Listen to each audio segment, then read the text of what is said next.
أعوذ بالله من الشيطان الرجيم بسم الله الرحمن الرحيم الحمد لله رب العالمين الذي هدانا لهذا وما كنا لنهتدي لولا أن هدانا الله والصلاة والسلام على أشرف الأنبياء والمرسلين شفيع ذنوبنا وطبيب نفوسنا وحبيب قلوبنا أبي القاسم محمد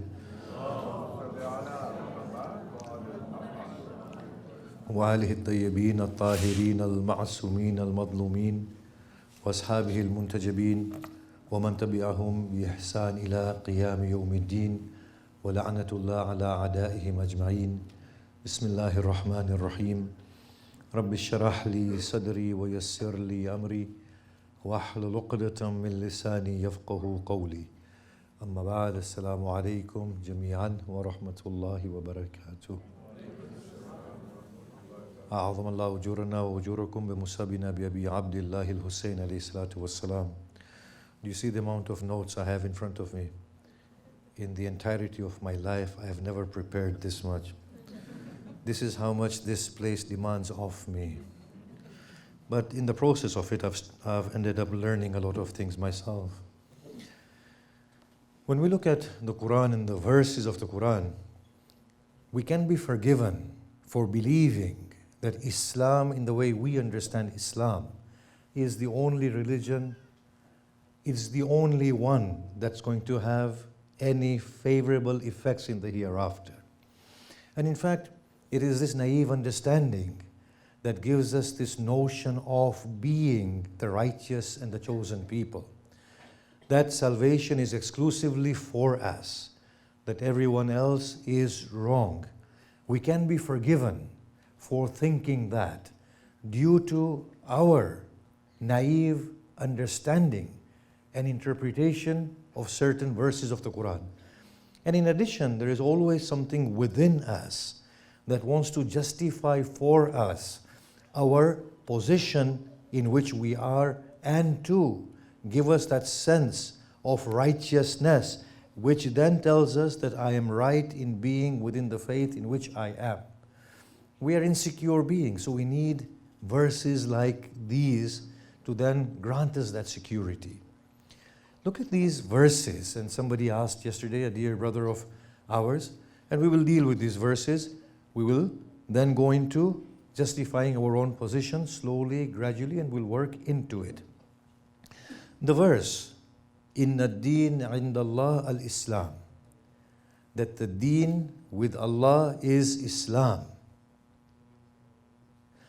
Another verse, وَمَنْ يَبْتَغِي غَيْرَ إِسْلَامْ دِينًا فَلَنْ يُقْبَلَ مِنْهُ. And he who desires other than Islam as a deen, it shall never be accepted from them. And the verse, الْيَوْمَ أَكْمَلْتُ لَكُمْ دِينَكُمْ وَأَتْمَمْتُ عَلَيْكُمْ نِعْمَتِي وَرَضِيتُ لَكُمْ إِسْلَامَ دِينًا. Today, I have completed for you your deen. I have conferred my favors upon you, and I am pleased for Islam to be your deen.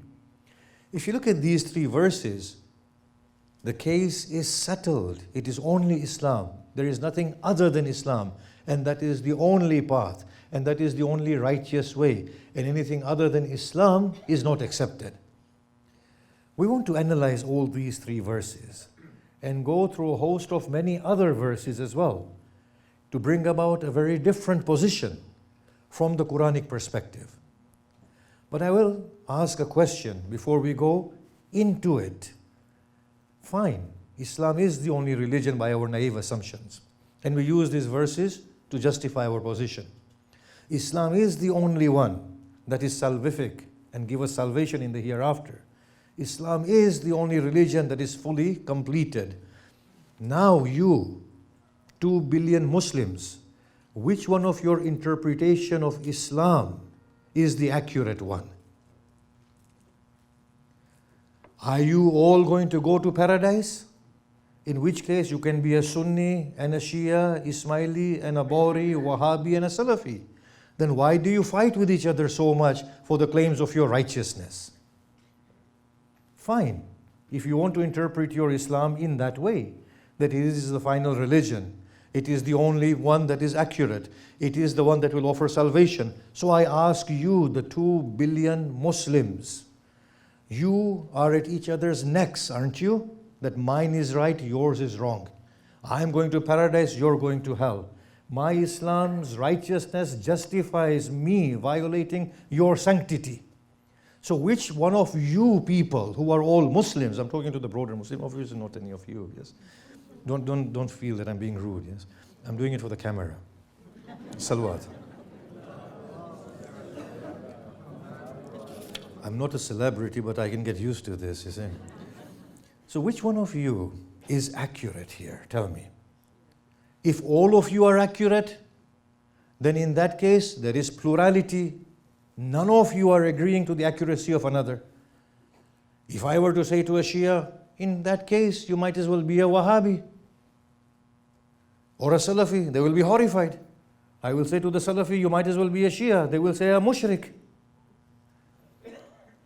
This is something that begs the question that according to our naive interpretation, the loneliest place shall be paradise. And the hell of boredom is worse than the hell of fire. Can you imagine? And then the Muslims wants to go to paradise, right? And I asked them, what paradise do you want to go to? Is there an end to your life? They said, no. So you're going to live there for millions? No, billions and trillions of years. And what will you do there? Eat all kinds of fruits. And sleep. And drink. And that's it. Is that all you're going to do in your paradise?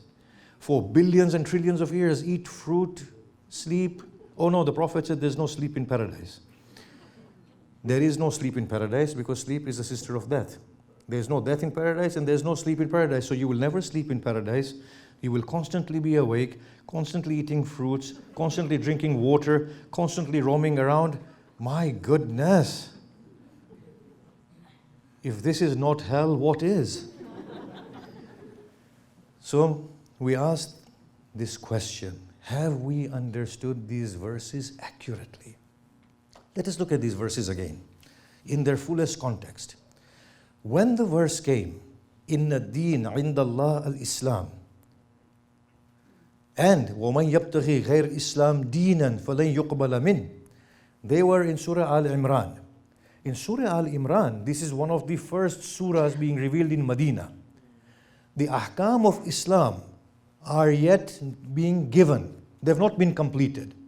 So there was no such thing as a formalized, organized entity of faith known as Islam.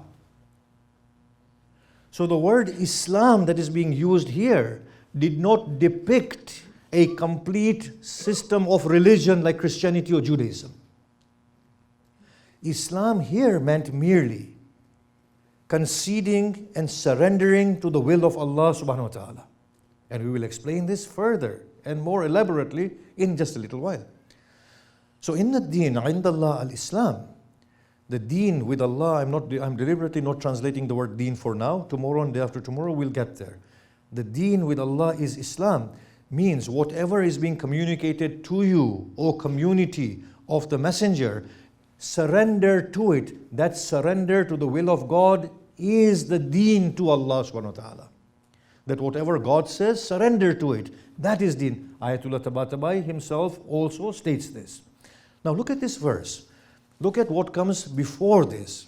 Shahid Allah annahu la ilaha illa huwa wa malaikatuhu. Allah bears witness that there is no God but Allah. Wa ulul ilm, and the people possessing knowledge. Qa'iman bil qist, who establish justice. La ilaha illa huwa al-azizul hakim. There is no Allah save He, the mighty, the wise. Inna deen indallah al-Islam. Indeed, the deen with Allah is Islam. Now, if you look at it in the whole context, it is talking about the sole authority of Allah subhanahu wa ta'ala, the beginning of the verse. And after talking about the sole authority of God and the unity of God, Allah says, indeed, the deen with Allah is Islam. Means what? Deen, the righteous way of life, I'll say it for now, or religion, is surrendering to the will of God. and surrendering to God whatever His will may be. So Islam here did not come in the meaning of Islam as a fully packaged religion. It came in the meaning of the small case Islam with the little I, not the capital Islam. The capital Islam is the formalized, organized faith that me and you belong to. That Islam was the act of surrender to Allah subhanahu wa ta'ala and submission. And then after that, the verse continues, وَمَا اخْتَلَفَ الَّذِينَ أُوتُوا الْكِتَابِ إِلَّا مِنْ بَعْدِ مَا جَاءَهُمُ الْعِلْمُ بَغْيًا بَيْنَهُمْ. And the people who were given the book were not in any difference about this until the knowledge came to them. It was a simple case of surrendering to the will of God as and how the will of God was expressed. The other verse is, indeed, he who desires other than Islam as a religion, it will not be accepted from them. Here we feel Islam means this Islam with salah, fasting, hajj, zakat, so on and so forth, the prescriptions that we have. But look at this verse, the whole verse. قُلْ آمَنَّا بِاللَّهِ وَمَا أُنزِلَ عَلَيْنَا وَمَا أُنزِلَ عَلَى إِبْرَاهِيمَ وَإِسْمَاعِيلَ وَإِسْحَاقَ وَيَعْقُوبَ وَالْأَسْبَاطِ وَمَا أُوتِيَ مُوسَى وَعِيسَى وَالنَّبِيُّونَ مِنْ رَبِّهِمْ لَا نُفَرِّقُ بَيْنَ أَحَدٍ مِّنْهُمْ وَنَحْنُ لَهُ مُسْلِمُونَ. Say, we have brought faith with Allah, and whatever has been revealed unto us, and whatever has been revealed upon Ibrahim, Ismail, Ishaq, Yaqub, is Asbat, the children of Yaqub, وَمَا أُوتِيَ Musa, and whatever has been given to Musa, because Musa was given a code, Torah. وَمَا وَعِيسَى, and whatever has been given to Isa, وَالنَّبِيُّونَ مِنْ رَبِّهِمْ, and whatever has been given to the prophets from their Lord. لَا نُفَرِّقُ بَيْنَ أَحَدٍ مِّنْهُمْ. We do not distinguish between any of these prophets or their messages. وَنَحْنُ لَهُ مُسْلِمُونَ, and we are Muslims for Allah. Muslims means what? In a state of surrender to Allah. And then the verse continues, yes? He who desires other than Islam means what? He who desires other than the path of surrender to God, it will never be accepted from him. And the early Mufassirin also bear witness that Islam here was not used in the meaning of the religion Islam that we have, the fully completed religion. It was in the sense of surrender to Allah. Now, if you look at the verse, وَنَحْنُ لَهُ مُسْلِمُونَ, we are in a state of surrender to Him through everything that's been revealed to us, revealed before us, revealed on every prophet. Through all of that, we are in surrender, state of surrender and submission to Allah. And he who chooses other than the path of surrender to Allah, it will not be accepted from them. Now, even now, if anybody is in any difference about this, then we cite that verse where Allah says, indeed those who believe, those who are Jews, the Christians, the Sabians, amongst them whoever believes in Allah, the last day, does righteous deeds, then they will have their reward. If this verse meant Islam as a religion, and if it meant that Allah will not accept anything but that religion, then why is He giving salvation to the Jews and the Christians? So obviously here Islam does not mean the capital I, the uppercase, it means the lowercase. Let's deal with the third verse. Al-yawm akmaltu lakum deenukum. Today I have completed for you your religion. Look at how little the Muslim read the Quran.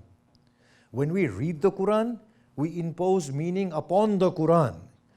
The way to read the Quran is to be clean slates and let the Quran suggest itself to us as opposed to imposing upon Quran. Today I have completed for you your religion, not my religion. Look at how particular the verse is. Today I have completed for you your religion. I have perfected my favors for you. And I have chosen for you Islam as a religion. Here Islam is in the big uppercase. For you, Islam is a religion. That's the uppercase because at this point now, the delivery of Islam is now almost being completed. So now the naive scholars think that Islam is completed. But every Mufassir bears witness that after the revelation of this verse, the laws of Islam in the Quran were still being revealed. So even then Islam was not completed. So what completion is God talking about? I have completed for you your religion. I am happy for Islam to be your religion. But Islam hasn't been completed in the formalistic way in which we understand, because the laws of Islam were still being delivered. What is happening is that there has been only one truth. Now we will work into it very slowly. One truth Allah calls Islam. Islam means willful surrender to Allah subhanahu wa ta'ala. That has been the only deen with Allah. That deen has had many expressions. As the human community was evolving, it was acquiring different expressions. So I'm going to give you, like in the Indian serials, the plot first, and then explain it all. Being an Indian myself, obviously, the villain has to tell the whole plot first, right? So this Islam that was being constantly revealed, at one point when it was revealed, the people chose to call it Judaism. At another point, they chose to call it Christianity. And at a third point, they chose to call it Islam with the uppercase I. And all of these are equally expressions of the real Islam, the lowercase Islam, as and how it has been delivered. That is the entirety of the truth when we analyze these verses carefully, and now we shall do that. Now, Abraham, Allah says, he is the one who has named you Muslims. The verse that you will see right now, وَجَاهِدُوا فِي اللَّهِ حَقَّ جِهَادِهِ, and struggle in Allah, a righteous struggle. هُوَ اجْتَبَاكُمْ, he is the one who has chosen you. وَمَا جَعَلَ عَلَيْكُمْ فِي الدِّينِ مِنْ حَرَجٍ, he has not made any difficulty in deen for you. مِلَّةَ أَبِيكُمْ Ibrahim, the religion of your father Ibrahim. هُوَ الَّذِي سَمَّاكُمُ الْمُسْلِمِينَ, he is the one who has named you Muslim. Now, before Ibrahim, Nabi Nuh was also a Muslim. But the word Muslim did not exist in the time of Nabi Nuh. Ibrahim knew the Proto-Arabic language by associating with the tribe of the Canaanis, not the Cananis, the Canaanis. And he spoke Arabic. So he said those who surrender to Allah are the Muslims with the small m, the lowercase m. They are the Muslims surrendered to Allah subhanahu wa ta'ala. Now if we look at the verses, we find that Ibrahim and Ismail are laying the foundation for the Kaaba. When they are laying the foundations for the Kaaba in Surah Baqarah, they say, رَبَّنَا إِجْعَلْنَا مُسْلِمَيْنِ لَكَ, O Allah, make us two Muslims for you, i.e. two individuals who are surrendered to you. And from our progeny, make a people who are Muslims as well. And send to them a messenger from among themselves, who will recite upon them your verses, teach them your book, and enlighten them through wisdom.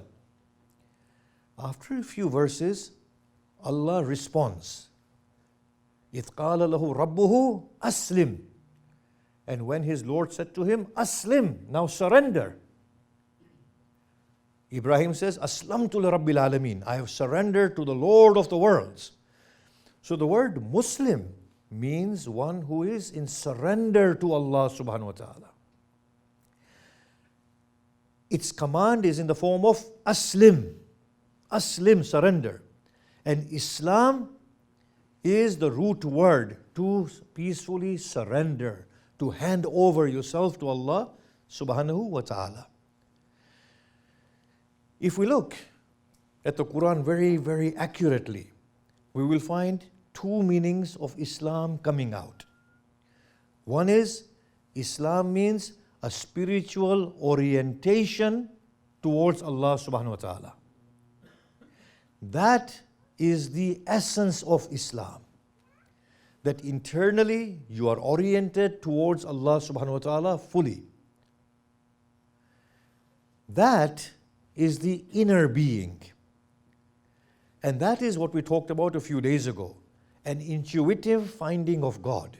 Finding God very deep within us. And giving ourselves to Allah subhanahu wa ta'ala. That's the first meaning the Quran is giving about Islam. The second meaning the Quran is giving about Islam is the ordinances that are being given from time to time, conveying how this surrender is to take place in any given context. So in the context of Ibrahim, do not kill your children, because Ibrahim was going to sacrifice Ismail. He would not think of doing that had it not been a custom and a culture that was practiced and acceptable in his time. He wouldn't dream of doing that, would he? You can only dream of those things that are happening around you, right? 100 years ago, nobody would dream of McDonald's. Today we have dreams of McDonald's, meeting people in McDonald's and having coffees, don't we? Ibrahim could only dream in his own context. Yes? So Ibrahim's faith was, do not kill your children. Pray to Allah subhanahu wa ta'ala. Do not lie, do not cheat. Give the poor their due.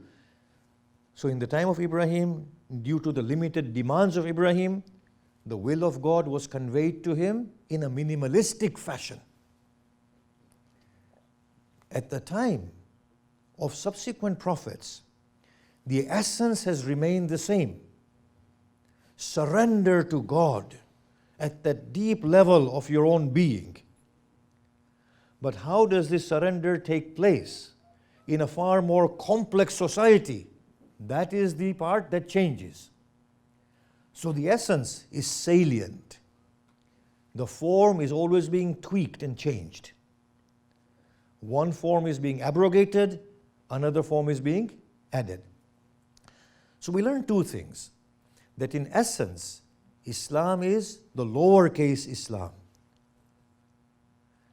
Orientation towards God is the lowercase m. So the true Muslim is the one who is internally surrendered to God.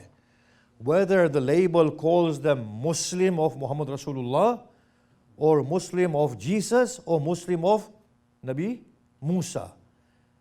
But essentially, they are all Muslim in the lower case. Now look at these verses that Allah subhanahu wa ta'ala talks about the Muslims and Islams in the first sense, that essence Islam and the essence Muslim. Allah subhanahu wa ta'ala says that Ibrahim was not a Jew or a Christian. Rather, he was an upright Muslim. Upright Muslim. Now, Ibrahim cannot have been Muslim like me and you are. For us to be qualified as Muslim, we need to believe in the unity of God and the Risalah of Prophet Muhammad. But how will Ibrahim believe in the Risalah of Prophet Muhammad when there was no Prophet Muhammad? So how is Ibrahim a Muslim?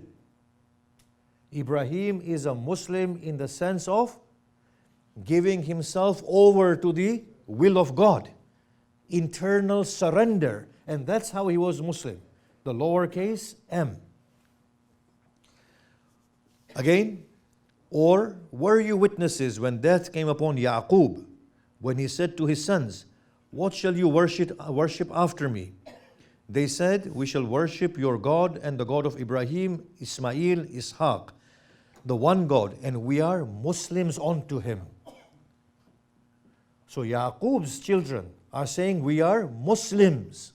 What type of Muslim were they? Not the Muslim in the sense of today's Muslim. They were Muslim in the sense of surrender to the will of God. And that only meant that we will not worship idols. We will surrender to Allah subhanahu wa ta'ala. That's all it meant.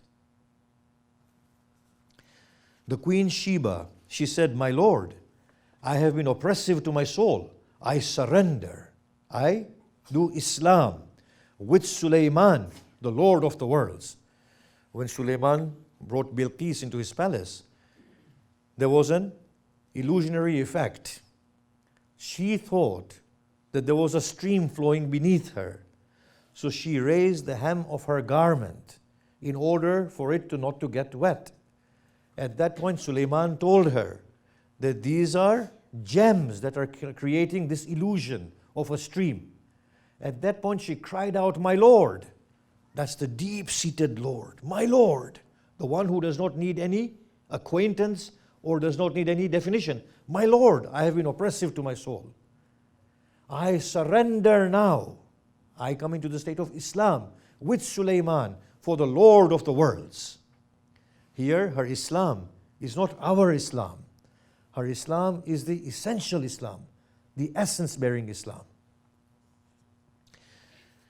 And when Isa sensed disbelief from them, he asked, "Who are my aids to Allah? Man ansariya ilallah?" قال الحواريون, the Hawariyun said, "Nahnu ansar Allah." We are the helpers of Allah. We believe in Allah, bear witness that we are Muslims of Allah, or we are Muslims to Allah. So these are the disciples of Isa saying, we are Muslims. In all of these, we are talking of Islam in the lower sense and Muslim with the lower case. These are all the essence of Islam and Muslim.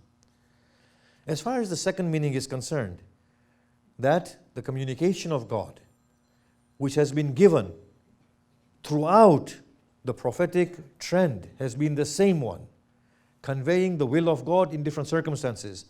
We have these verses.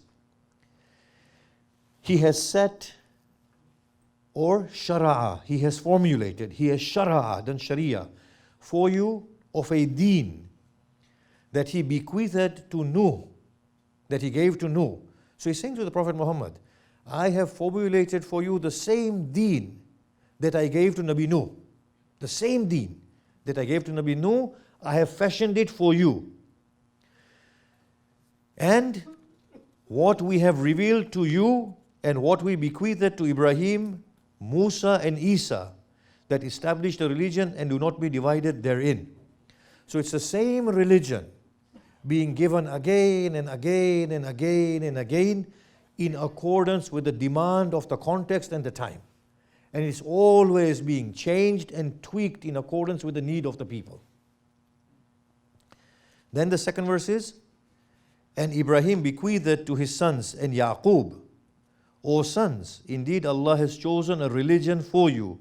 Therefore do not die save in a state of Islam or Muslimin. So here again, this Islam that was given to them of do's and don'ts, rights and wrongs, was in accordance with their demand. Then we have this verse. Indeed, the religion with Allah is Islam, surrender. It can possibly mean surrender to His will and surrender to His own self. So one is that inner state of surrender to God, and the other is the surrender to whatever He has communicated. And then another verse, and he who chooses other than Islam as a deen, it will not be accepted from them.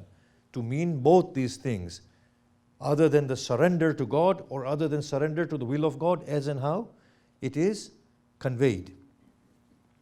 Now when we look at all these verses, something becomes very, very clear.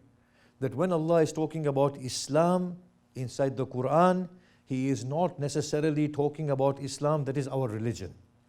He is talking about the broader Islam, the essence of Islam, which we call the lowercase Islam, not the uppercase Islam. When Allah subhanahu wa ta'ala is talking about the Muslims in the Quran, He is talking about the lowercase Muslim, not the uppercase Muslim. I will repeat what I said once again, that the same Islam has been delivered by every prophet. The same Islam has been delivered by every prophet. When it was delivered in the time of Musa, the followers of Musa were Muslim to their Islam. They called their Islam Judaism, and instead of calling themselves Muslims, they called themselves Jews. The same Islam was delivered by Isa. The followers of Isa were Muslims, and whatever Isa gave was Islam. But the people decided to call themselves Christians and the Islam of Jesus as Christianity. The same Islam was delivered in the time of Zoroastrians. They called themselves Zoroastrians as opposed to Muslims. The Sabians called themselves Sabians. But it's been the same reality, the same truth that is being delivered again and again and again and again, in which one component has always stayed the same. And that is the component of inner deep surrender to Allah subhanahu wa ta'ala. The other component has been changing, and that has been the change within the communication of what is pleasing to Allah subhanahu wa ta'ala. That's all. In the time of Prophet Muhammad, it is the same Islam and the same Muslim, but these people chose to call themselves Muslim with the uppercase M, and their faith is Islam with the uppercase I. Has that become clear? So Christian, Jew, Muslim, they are all Muslim with a small m.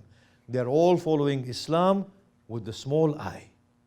It's the same truth that has been revealed again and again and again. And that's why Allama Tabatabai and others say there's only been one deen with Allah. There hasn't been any change in the deen of Allah. And how can it be? How can same God convey 2 or 3 different understandings of He Himself? Of course He will convey the same understanding. If there is only one God, then His communication to humanity has to be one communication. Now, look at the way in which the word Islam that depicts our religion, Islam, has been used in the Quran. Allah subhanahu wa ta'ala says in the Quran, do not oblige me with your Islam.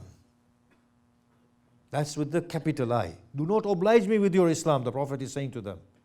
Because the people, when they accepted Islam, they said, well, we are doing you a favor, O Prophet Muhammad. Allah responds, do not oblige me with your Islam. Allah is doing a favor upon you by guiding you to Islam. He frowns upon that capital Islam when people say that we have broad faith.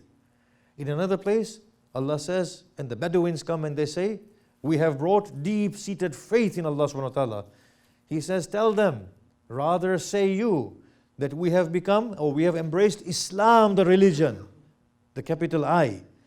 Iman has yet to enter within your chests. So Allah subhanahu wa ta'ala again frowns on that Islam. It's a level below that deep-seated belonging to Allah subhanahu wa ta'ala. I'm going to leave us with something that we need to continue tomorrow. And that is that we've been saying that this Islam has been, in its second component, has been changing over the ages, as and how the demands have changed. So according to our understanding, when the Prophet Muhammad came, he abrogated the Mosaic law.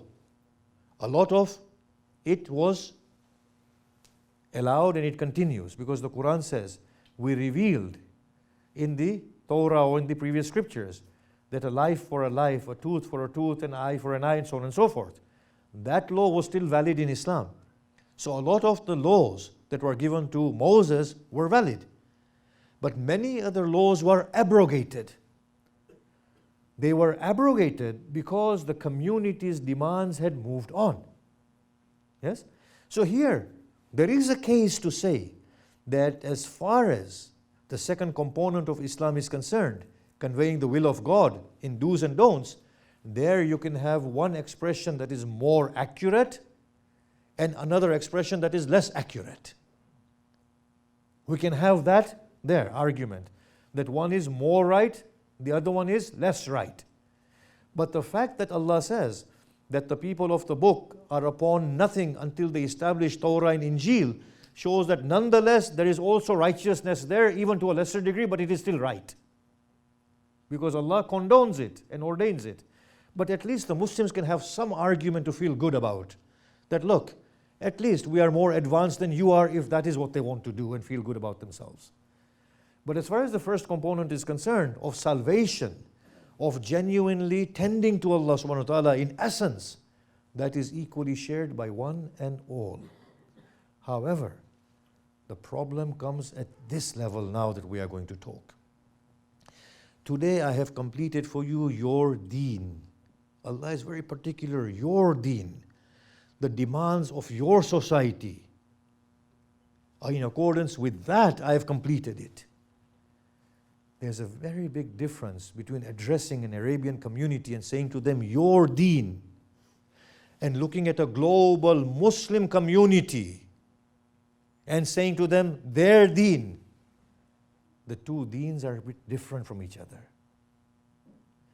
If we are to say that from the time of Moses till the time of Prophet Muhammad, the deen has been abrogated several times, and several times things have been removed and added in accordance with the demand of the community, yet retaining that essence of it, of tending to Allah subhanahu wa ta'ala, then it is absurd to say that for last 1400 years, the situation has not changed and the demands of the people have not changed.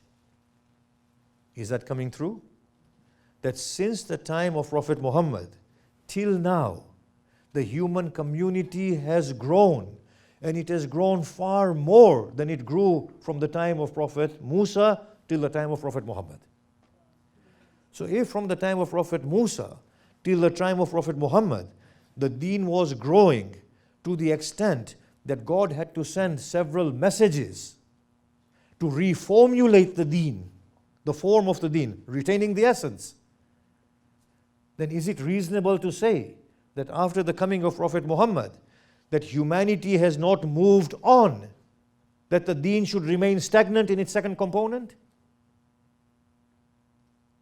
The answer is obviously not.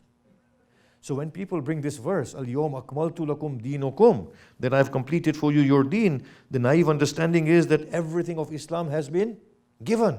It cannot change. But the nature of human being is constantly changing. They are constantly evolving. Are you trying to say that from the time of Moses till the time of Prophet Muhammad, humanity changed, but from the time of Prophet Muhammad till now, humanity has not changed? In fact, it has changed more now than ever before. The whole notion of human rights, the way it is today, never existed. I mean, the Prophet Muhammad initiated it.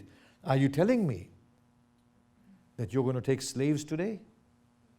Or you're going to have right-hand possessions? Or you're going to beat your women? Or you're going to marry 2-year-old girls? Are you telling me that all those components of the formalistic faith need to be retained in the way that they are? Are you telling me that you will go and take jizya from the Christians and the Jews and make everybody who is non-Abrahamic faith stateless? Is this the way the modern human will work? So think about this very carefully. Islam, the lowercase Islam, is a salient flowing reality. It is fluid and it flows. It has one stable component, and that is genuinely tending to Allah subhanahu wa ta'ala. And that is what gives salvation. The other component is, how do you attain the good pleasure of God given your context? That can never be stable. That is always changing. If it has changed so frequently in the past, then why should it become stable now and today? You see, the Muslims are faced with these things. They have a lot of complexities in their minds. One is that we have the righteous religion, and two, our religion is complete. Both these assumptions need to be checked very, very critically. The deen with Allah has been a deen that is human deen. It always has to be in sync with the human condition. The human condition is fluid. The deen has to be fluid as well. The human condition is evolving. The deen has to evolve with it as well. One is the stable component of that God centricity, of finding God and being godly, belonging to God. But how do we become godly is a component that will always change and fluctuate. You see, when these hadiths are recited and we find them difficult to believe, that when the 12th Imam comes, the people will say, this is not the deen of your grandfather. You have brought something else out here. It stands to reason that his grandfather's deen has to be changed in accordance to the demand of the modern society. I'm not saying here, do away with prayers and fasting and all that. These are identity things. We'll talk about them afterwards. This gives the Muslim community their identity, as Allah subhanahu wa ta'ala talks about it. But the majority of religion is not fasting and prayer and Hajj. Majority of the religion is how we interact, how we contract, what is our outlook to the world. How do we deal with the context in which we are? That is the majority of deen that we have, don't we? And that is always on the move. It never stops. Inshallah, we want to discuss this far more and very, very slowly and take it calmly. So I'm just going to repeat these 2 points. That deen has 2 components. One is that salient feature, which is known as the essence. At that intuitive level, we tend to Allah subhanahu wa ta'ala and we surrender to Him, belonging to God and becoming godly. The other one is His communication to us as to how we need to behave, the rights and the wrongs, the do's and the don'ts. That is a second feature of Islam, the small case Islam. That is always changing. This is the only religion that has been ever given to mankind. They chose it to call it Judaism, Christianity, Zoroastrianism, Sabianism, whatever they've called it. They've called it Islam with a capital I, and they've called themselves Muslim with a capital M. But it's always been the same religion.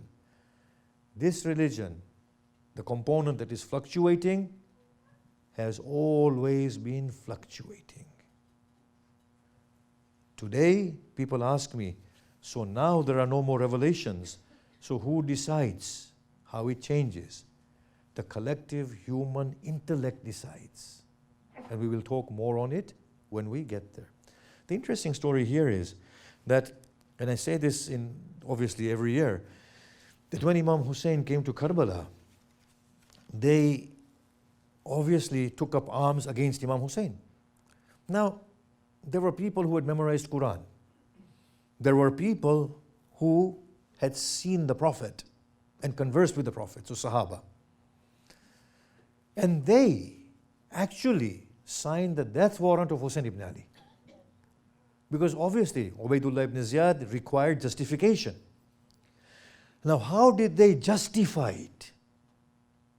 They justified it through an instruction of the Prophet, according to them, that he who rises against a Khalifa, put them to death. So now Holy, when his wife opposed him in his decision, and she said, but how can you kill Hussein? He's the grandson of the Prophet. Holy said, it's the hadith of the Prophet that he who rises against the Khalifa of the time, put them to death. Here what we are saying is that the essence has been forgotten and the form has been upheld. That kill the grandson of the Prophet, who the Prophet said is the Lord of the youths of paradise. Is an imam whether he sits or whether he stands. So if he goes against Islam, it means that Islam needs to be opposed. It's not the righteous Islam anymore. Didn't Hussein say that if Islam has been afflicted by the likes of Yazid, فَعَلَى هَذَا الْإِسْلَامِ وَالسَّلَامِ, I bid my farewell to this Islam altogether. It's not worthy of anything. So that is the component of Islam that we are talking about, that formalistic, which was never supposed to take the place of the essence, but it has always taken the place of the essence in the mind of the Muslim. It's amazing the way things happen. Allah says to the Jews in the Quran, I know I've taken my time now, I'm finishing. Allah says to the Jews, and when captives come to you, you quickly go and free them, because that is ordained unto you. But You were told not to evict them from the houses in the first instance.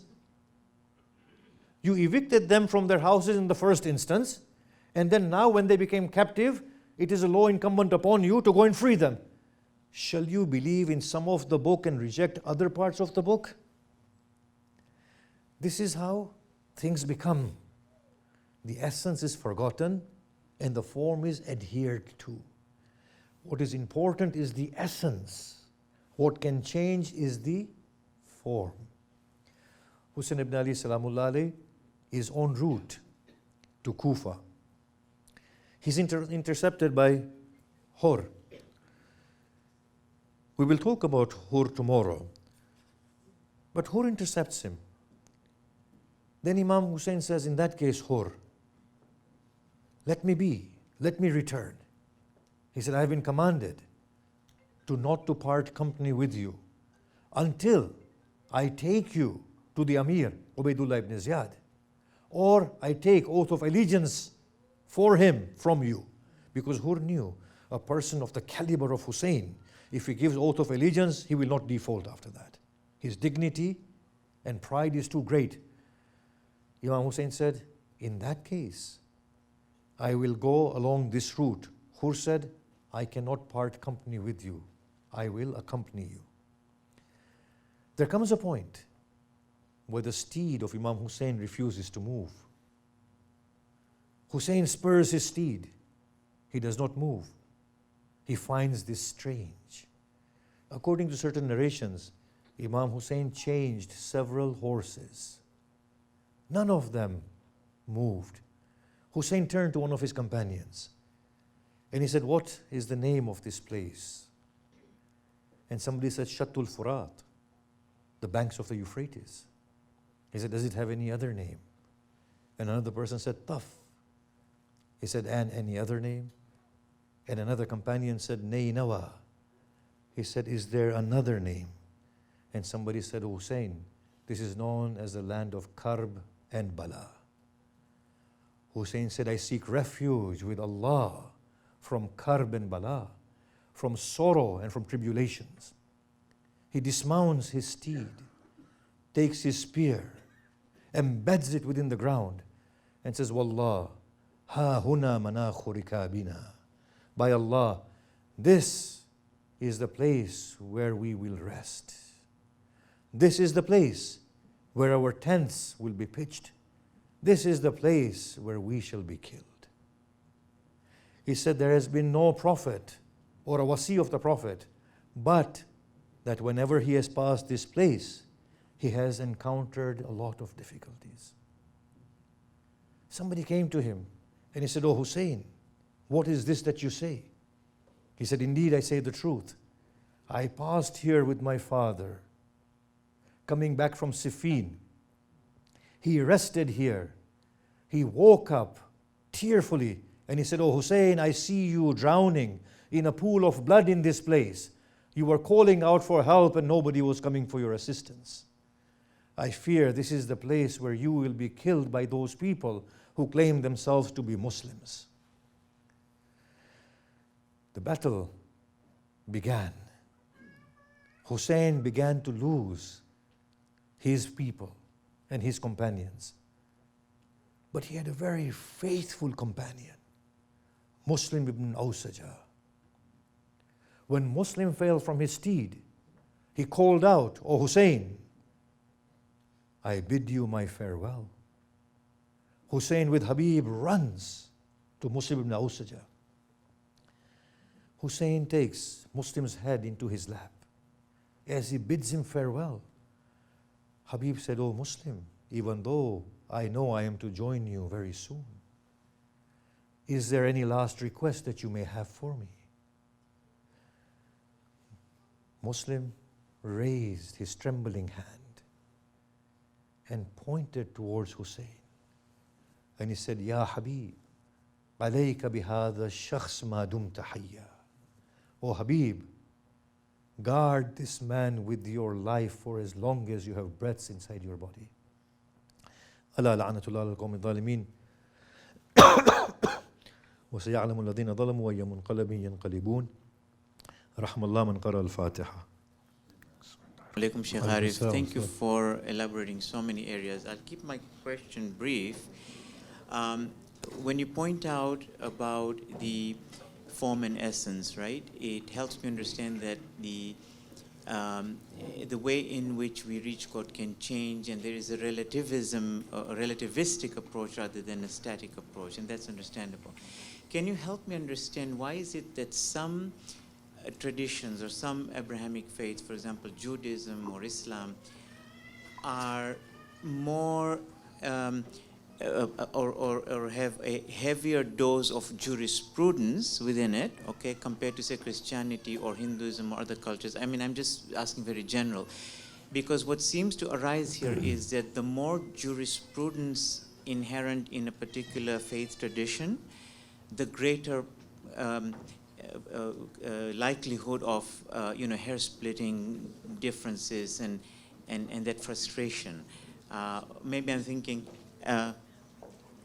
Yes, perhaps you can elaborate and help clarify that for me. Thank you. Yes, it's unfortunate that the essence of Islam is not being adhered to.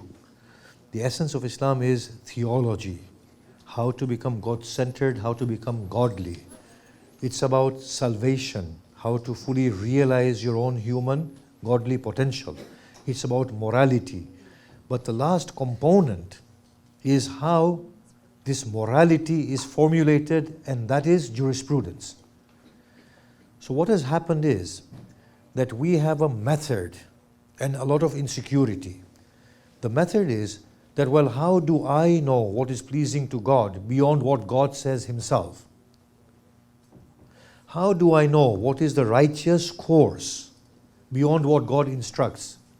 So here, human intuition is totally disregarded. And as far as, well, what has God said? This has now been interpreted in the precise language in which God has spoken. And this is known as the authority of the apparent meaning. And we do not want to move away from it. So now, for everything, we can ask, well, what does God say in this instance?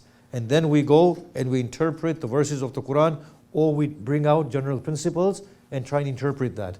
And with that, we have lost sense of the essence totally.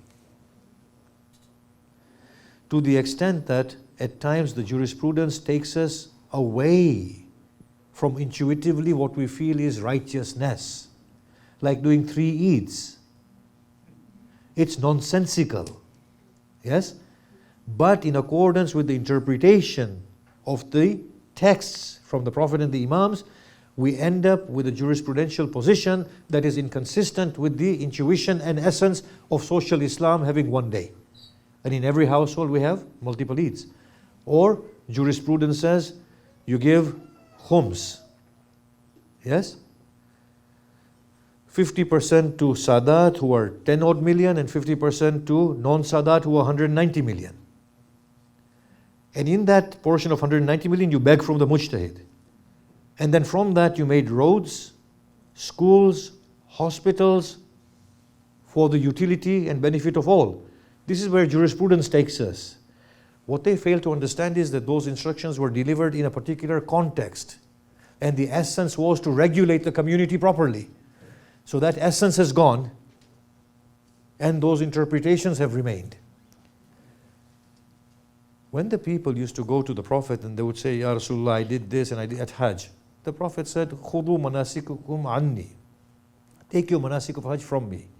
So people said, Ya Rasulullah, I did the dhabiha first and then I did the stoning. I did the shaving first and then did the dhabiha. The Blessed Prophet said, it's all fine. Don't worry about it. Today's fiqh will say, you have to do another Hajj next year. And this is not a joke. This is what it says. This is what it says. There was a woman who plucked her hair instead of cutting it, and the fatwa came that she has to repeat the whole of her Hajj next year. So obviously we've become overly obsessed with the form, and we've moved away and drifted away from essence. And fiqh has become a monster that is consuming the entirety of Islam. Assalamu alaikum. Sorry. In the interest of interfaith dialogue, and a lot of work that I do with my Jewish and Christian friends. How popular and widespread is this idea that Jews and Christians are small m Muslims and that they have been following the small I Islam? Is it something that has been discussed openly with them, and how would they react if I presented this concept and idea to them? I don't know how many scholars are talking about it so explicitly, but I do know that people have spoken about form and essence. I do know the Christians have preceded us in talking about form and essence. I also know this, that the uppercase and lowercase Islam has been discussed to a level, but although I'm not sure if it's been discussed like today that we discussed, but why would you be concerned as to whether anybody would accept it or not? If it makes sense to you, discuss it with them. Yeah? Yeah, I have one question, Maulana Sahab. You refer to Surah Al-Imran, which is the third para, saying that the Prophet Ibrahim and the Moses and the Jesus, they were born Muslim. In the same Surah Al-Imran, Allah subhanahu wa ta'ala has very categorically highlighted that every child who is born in this world is a Muslim. So my question is this: what about those who does not believe in Allah subhanahu wa ta'ala? They are cherishing their life, they are progressing, and they are ruling the world. So do you think they, with no believers, are getting everything? So Allah subhanahu wa ta'ala is Rabbul Alameen. He is not only for the Jesus and the Moses and the Muslims, you see. And as far you highlighted in your lectures that the need changes. Certainly the need changes, since Holy Quran itself is a miracle of Allah subhanahu wa ta'ala, which was given divinely to Prophet Muhammad. So everything is final in that, and coming to Najib Balaga, in which Hazrat Ali, Maula Ali Islam has very highlighted everything in it. And my second question is this, that whenever I go to the khutbah narrated in Najib Balaga, which is such an authentic book of us, the letters and summons of Imam Ali, is about Shakshakiya. It's very precise, very small, but it carries so much meanings. So I'm sure if you will highlight the Shakshakiya khutbah, why Maula Ali was so hurt addressing Abu Bakr. So I'm very confused. Thank you so much. First and foremost, there's no verse in Surah Al Imran that says every child is born a Muslim. In fact, it says, هُوَ الَّذِي يُصَبِّرُكُمْ فِي الْأَرْحَامِ. He is the one who fashions you in the womb. It's the hadith of the Prophet that every child is born on the fitrah of Islam. The fitrah of Islam is to naturally tend towards that pinnacle of success, which is Allah subhanahu wa ta'ala. We all internally yearn for a deep-seated meaning, and we all yearn for the most beautiful intuitively. That is what the Prophet has said. Yes? As far as the non-Muslims are concerned, they're getting everything. It's because they are in the state of Islam. The state of Islam means what? At the physical level, means to deny any boundary or any God. La ilah, there is no God. Break all boundaries. So the non-Muslims are greater Muslims than the Muslims themselves. When the Prophet Muhammad came to his community, he said to them what? Take your destiny in your own hands. Today's Muslim will not do anything without istikhara. Today's Muslim is so insecure they have to give sadaqah before they go out of their house. They have to wear rings and they have to wear taweez. These are Muslims that are doing the same thing the Meccans were doing with their gods. The Prophet said, break all these taweezes. I'm not saying taweez are bad. Understand me in a broader way, yes? I have to cover my back here, you see. So the Prophet said, the one who has put any value in the ring is inside you and with you. God is with you, aynama kuntum. So he liberated them. He said, break every boundary. Carve your own destiny. Today's Muslim has lost confidence in God. They have lost God altogether. Their God has become all these ceremonies. Do you not see? The Muslims can never go to the moon because their calendar will never allow them. I mean, I have to go to the moon by next week. I have to return because it's Ramadan. And after Ramadan, it's Jummah. The Muslim can never do anything because the calendar is so full. So what happened is that the non-Muslim becomes the greater Muslim. They act in accordance with that fitrah that Allah has given to deny the Adamic fitrah. Adam was told, don't eat from that fruit. What did he do? He went and ate from that fruit. That is the fitrah. Don't do this, we have to do it. Apart from the Muslims, when they are told, don't do it, they will never do it. But the real Muslim will do it, yes? And that's why the non-Muslims are the greater Muslims. And we salute them and we want to learn from them, and they and we are one and the same. Yes? As far as the issue of Imam Ali with Khalifa Abu Bakr is concerned, we need to talk of that at length. There is a big distinction between the notion of Khilafah and the notion of Imama. Imam Ali was the best one. He was the favored one of the Prophet. Yes? I'm going to say this without trying to offend anybody, yes? Mr. Trump was not the ideal candidate to rule the most powerful nation of the world. But he is still the president. You can't deny that. Khalifa Abu Bakr was not the most suited one. Whichever way he came, historically, he still was the first Khalifa of the Muslims, whether anybody likes it or not. It's a historical fact. Yes? Now, there's a lot of discussion we need to have on that. Imama cannot be given or be taken by anybody. It's given by Allah, taken by Allah. Khilafah is given by people and taken by people. There's a big distinction between the two notions. Ali ibn Abi Talib should have been the first Khalifa. He wasn't. Somebody else was. But historically, he is the first Khalifa. We have to admit to that. Yes? Imam Ali admitted to it as well in his children. Salamullah alayhim ajma'in. I don't want to get kicked out before my days are finished here, okay? We need to have that in our minds, yes? Thank you. Yeah. Okay. We have time for any questions. I have a question about what's on the screen. So the way that I'm interpreting it is that it can help you in this world and in the next. And while we can each have like a personal interpretation to both of those components, I can't help but for the bottom one to think about almost like a meditative state. Like, when something good happens to us, instead of being overjoyed, it's like, okay, it came from Allah. And like if something bad happens to us, instead of just being completely heartbroken, you kind of deal with it by saying it comes from Allah. Like, do you have any suggestions of how to maybe interpret the second part? What's the second part there? Surrendering to the will of God. And you deduced all of that from that? Really? It's a whole verse of the Quran. It's a whole verse of the Quran. They said to the Prophet that whatever good comes is from Allah. Whatever bad comes is from you, Muhammad. Allah said, tell them, whatever good comes is from Allah, whatever bad comes is from Allah. Yes? Then Allah in the very next verse says, tell them, whatever good comes is from Allah, whatever bad comes is from you yourself. Let us think about this. Look, Imam Hussain had the most testing circumstances. But how does he respond to Allah? He says, oh Allah, how do I thank you for everything? He does not cry, break down. He's very dignified. He's very composed, very calm. In his final prayer, he says, Anta thiqati fi kulli hali.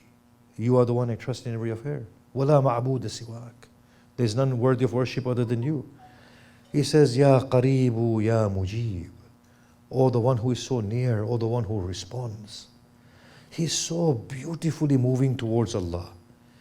This situation is an opportunity Hussein sees from Allah to become godly through the tribulations. Zainab is Salamullah alayhi, is placed in the same predicament. So he, Ubaidullah ibn Ziyad, is poking away at the face of Hussein. And he says, Zainab, see the decree of God regarding your brother. How do you find it? She said, Ma ra'aytu illa jamila.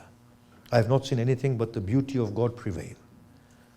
In the killing of her brother, in her captivity, in them looting them. Her response is a beautiful response. So that's the goodness that's coming from Zainab in that calamity. However, When my business empire crumbles, I cry, I break with it. That is the evil part, the way I am interacting with it. Whatever good is from God, whatever evil is from you. Evil means regression from inside. That is from you. That is the only evil. All is from God. Solomon's kingdom is from God. Imam Hussein's Karbala is from God. So on the one hand, everything is from God. These are all opportunities for you to grow in and grow through. If you grow beautifully, the good is from God that He is giving it to you. If you react to it and interact with it adversely, then the evil is from you. You're shortchanging yourself. Yes? Does that make more sense? And there are many other verses like that as well in the Quran. Anybody else? My question goes like this. The Muslims, like you have said before many times, we have fought with each other, against each other. We have created so many divisions amongst ourselves. And all through not through the essence of Islam, but by following the form of Islam. Now, when we go to this idea of essence and form, don't you think there'll be more divisions amongst Muslims? And what advantage is that even to bring this up then? So, from what I understand, you're saying is that we should still have slavery and still cutting off people's hands and still stoning people to death and burning them and cutting their heads off? Is that what you're trying to say? No, but this is because of form and essence. The only thing that justifies not doing it is that the form has changed. Otherwise, the Muslims, like the fatwa is saying, the fatwas are still saying, cut hands off, chop heads off, stone people to death. Taking slaves is okay. Having right-hand possessions is okay. That is the fatwa. All the sides of Muslims are saying this. Unless you admit to this theory of form and essence, you will be literally following the Islam delivered in Middle East within the 7th, 8th century. That will be the Islam that you will be following. Can you see that? The only way out is to subscribe to this form and essence theory. Musa and Isa, in their scriptures, both had stoning to death. Rasulullah did not have any stoning to death in his scriptures. He did not have any death penalties in his scriptures. Of course, it's been attributed to him through his sayings. But unless and until you admit to form and essence, slavery becomes the eternal law of the Quran that is within the Quran. Yes? Slavery is in the Quran, right? Right in possession is in the Quran. Flogging is in the Quran. Chopping hands off is in the Quran. Beating women is in the Quran. So until and unless you admit to form and essence, that essence is salient, form changes in accordance with greater sophistication that humanity acquires. Draconian forms of punishments, inhumane treatment of human being goes, because now they have matured, they're dignified, noble human beings. You can't cut their hands off anymore. You can't rid them of their dignity anymore. So until and unless we admit to form and essence, we have a huge problem. Then what ISIS is doing is accurate. Please think about this. Yeah?